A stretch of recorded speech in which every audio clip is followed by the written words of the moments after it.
రాజకీయంగా ఒక కాంగ్రెస్ పార్టీ వాదిగా. Okay, right. ఇప్పుడు కంప వినోద్ గారు ఒకసారి మాట్లాడదాం. చాలాసేపు అయింది ఇది. కంప వినోద్ గారు, మీరు చెప్పండి. ప్రస్తుతం ఏదైతే రాఘవరెడ్డి గారు చెప్పారో కాంగ్రెస్కు సంబంధించిన ఒక విధానం కరెక్ట్ అయిన విధానం అని, కాకపోతే ఏంటంటే కాంగ్రెస్కు సంబంధించింది గతంలో కూడా అనేక మార్లు సినిమాలు వచ్చాయి, అనేక మార్లు అవి వచ్చాయి. కాకపోతే ఏంటంటే ఫోర్త్ నాడు ఈ సంఘటన జరిగింది. ఫోర్త్ నాడు స్పందించకపోగా రేవంత్ రెడ్డి ఒక వారం 15 రోజుల తర్వాత ఆయన స్పందించి ఇలా దీని మీద ఒకసారిగా ఇప్పటిదాకా బ్రెయిన్ డెత్ అయి ఉన్నాడు ఆ పిల్లగాడు, ఎవరైతే శ్రీతేజ్ హాస్పిటల్లో ఉన్నారు. తర్వాత కొన్ని రోజుల తర్వాతనే ఈ విషయంపై చర్చ తీయడం వెనకాల కారణాలు ఏంటి? కంప వినోద్ గారు మీరు చెప్పండి. ఒక్క విషయం ఏంటంటే అండి, ప్రధానంగా ముఖ్యమంత్రి గారు అంటే ఒక చాలా గురుతరమైనటువంటి బాధ్యత. ఓకే, ఒక సామాన్యుడిలాగా ఎప్పుడంటే అప్పుడు ఏది పడితే అది మాట్లాడకూడదు.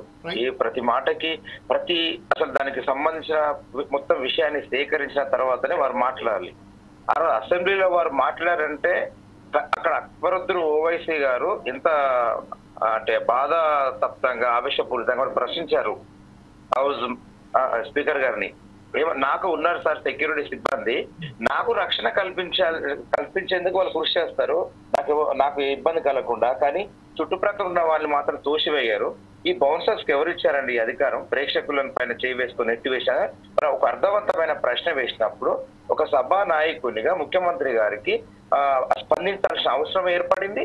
తప్పనిసరి దాని గురించి విషయాన్ని ప్రజలందరికీ వివరించాల్సిన అవసరం అక్కడ సీరియస్నెస్ ఏర్పడడం వల్ల వారు ముఖ్యమంత్రి గారు జరిగినటువంటి ప్రతి విషయాన్ని రాష్ట్ర ప్రజలందరికీ అర్థమయ్యేలాగా ఊసగుచ్చినట్లుగా వారు చెప్పడం జరిగింది. అది చెప్పిన తర్వాతనే ఆ స్కీమ్ జరిగిందని ఎంతో అయోమయం ఉన్నటువంటి ఇప్పుడు మీడియా ద్వారా ప్రసార సాధనాల ద్వారా తెలిసే దానికన్నా ముఖ్యమంత్రి గారు హౌస్ లో వారు పూసగుచ్చినట్లుగా వివరించి చెప్పినప్పుడు ప్రజలందరికీ అర్థమైంది. ఇందులో అల్లు అర్జున్ గారు హీరో గారి సామాజిక రాహిత్య ఎంత ఉందో, అతను సమాజం పట్ల బాధ్యత లేకుండా అతను ఒక సినిమా ప్రపంచంలో ఉంటూ అతను ఒక వేరే ప్రపంచంలో మరి ఆ తన ప్రపంచం ఈ అసలైన ప్రపంచం రెండు ఒకటే అనుకొని నా ఇష్టం నేను ఒక సెమీ గార్డ్ అనుకున్నాడో ఏమో. ప్రభుత్వము పోలీస్ శాఖ అనుమతి ఇవ్వలేదండి. పోలీస్ శాఖ అనుమతి ఇవ్వనప్పుడు అతను ఎలా వస్తారండి? పోలీస్ శాఖకు రిప్రజెంట్ చేశారు, మీరు రిప్రజెంట్ చేస్తే తిరిగి మరి తిరస్కరించారు కదా.